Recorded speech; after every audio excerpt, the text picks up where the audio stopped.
पूरे भारत में कारगिल युद्ध को विजय दिवस के रूप में मनाया जाता है। मई 1999 में भारत और पाकिस्तान के बीच कारगिल युद्ध हुआ। करीब 2 महीने चलने वाले इस युद्ध में भारत को विजय मिली। इस युद्ध में पाकिस्तान की तरफ से पाकिस्तानी सैनिक बिना वर्दी के लड़ रहे थे और यह एक बहुत ही कठिन युद्ध था। वहीं एक तरफ दुश्मन पहाड़ियों के ऊपर था और भारत की सेना नीचे थी, लेकिन जाबाज भारतीय जवानों ने इस युद्ध को जीतकर दुश्मन के दांत खट्टे कर दिए। कारगिल का युद्ध कैसा रहा, किन परिस्थितियों में लड़ा गया, इन्हीं सब को लेकर के हमारे संवाददाता शैलेंद्र कुमार पांडे ने retired major general Shami Sabharwal से खास बातचीत की।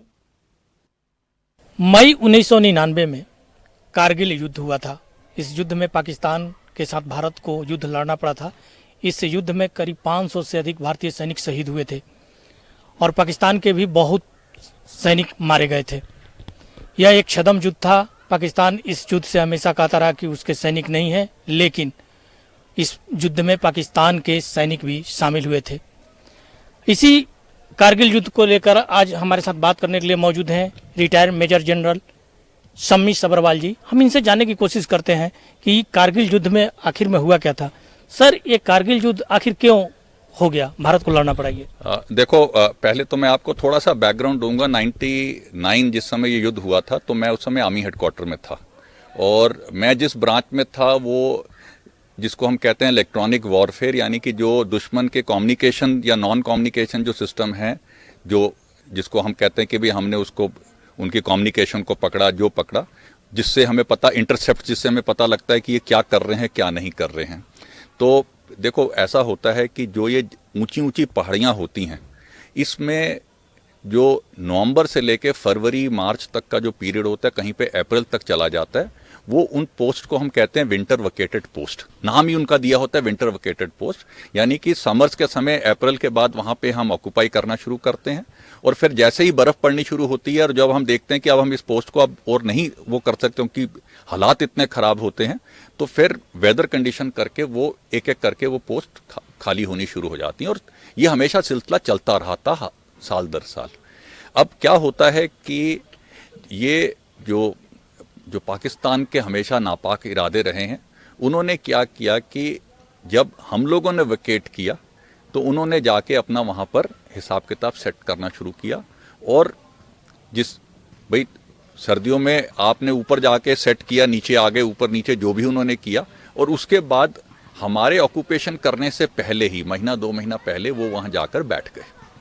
ठीक है, और जब हम लोगों को जब पता लगा तो तब तक पहले ये था कि हो सकता है कि जिस तरह से कह रहे थे कि कुछ घुसपैठिए हैं, कुछ मिलिटेंट हैं, लेकिन जब उनका जिस तरह से फायर आया, जिस तरह से उनकी एक्टिविटीज़ थी, उससे बड़ा क्लियर हो गया कि ये घुसपैठिए नहीं है, ये रेगुलर आर्मी है।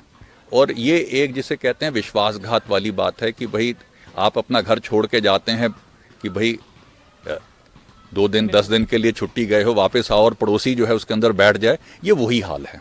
That is what in nutshell मैं कहूँगा ये हुआ था। तो जब युद्ध स्टार्ट हुआ तो किस तरह का युद्ध था और भारतीय सेना को कितनी कठिनाइयों का सामना पड़ा और किस तरह से दोनों सेनाएं को आपस में लड़ना पड़ा?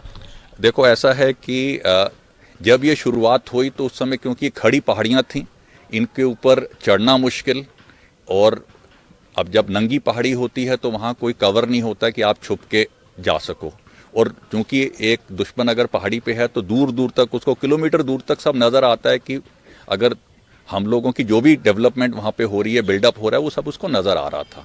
तो इसलिए वो हमारा काम और ज़्यादा डिफ़िकल्ट हो गया था। दूसरा, पाकिस्तान ने अपने हाथ इस करके खड़े कर दिए कि भाई ये हमारे सैनिक नहीं हैं, ये तो मिलिटेंट हैं और हमें इनसे कोई लेना देना नहीं है।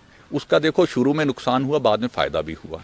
नुकसान ये था कि क्योंकि उन्होंने अपने हाथ साफ कर लिए थे तो इंटरनेशनल प्रेशर हम उनके ऊपर नहीं डाल सकते थे, लेकिन उसका फ़ायदा ये हुआ कि जो उन्होंने असला वहाँ पे ऑलरेडी इकट्ठा कर लिया था वो तो ठीक है, लेकिन अब मेन चीज़ होती है कि जो तोपखाने की मार है, अब वो आर्टिलरी सपोर्ट उनको नहीं दे सकते थे डायरेक्ट, मतलब तो वहाँ पर प्लस एयर सपोर्ट नहीं दे सकते थे। ये चीज़ें जो हैं देने का मतलब, इसका मतलब आप उनको सपोर्ट कर रहे हो। इस करके सबसे ज़्यादा डिफ़िकल्टी शुरू में जो थी वो यही थी कि हमारे पास पूरी इंटेलिजेंस नहीं थी कि वहाँ 2 आदमी हैं, 10 आदमी हैं और कितना एमिनेशन है। ये जब अटैक करने लगे धीरे धीरे, जिस करके पहला महीना जो था बहुत ज़्यादा जोखिम वाला था, सबसे ज़्यादा कैजुअलिटीज़ भी हमारी शुरू में ही हुई थी। उसके बाद तो खैर सिचुएशन स्टेबलाइज हो गई। फिर तो एक यही प्रोसेस था कि भाई अब इनको यहाँ से निकालना है, और हमारे जाबाज बहादुर जो सैनिक थे, चाहे वो ऑफिसर थे, जेसीओ थे, जवान थे, बहुत बेखूबी के साथ लड़े थे। तो अभी हमारे साथ retired major general Shammi Sabharwal ji थे, जिनका कहना था कि जो कारगिल का युद्ध था बहुत कठिन युद्ध था। दुश्मन पहाड़ पर बैठा था, भारतीय सेना नीचे थी, लेकिन भारतीय जवानों का अदम्य साहस ही था कि कारगिल युद्ध में भारतीय सेना ने पाकिस्तान को मुंहतोड़ जवाब दिया और विजय श्री को प्राप्त की। अपने सहयोगी आकाश के साथ मैं शैलेंद्र कुमार पांडे, जन टीवी, देहरादून।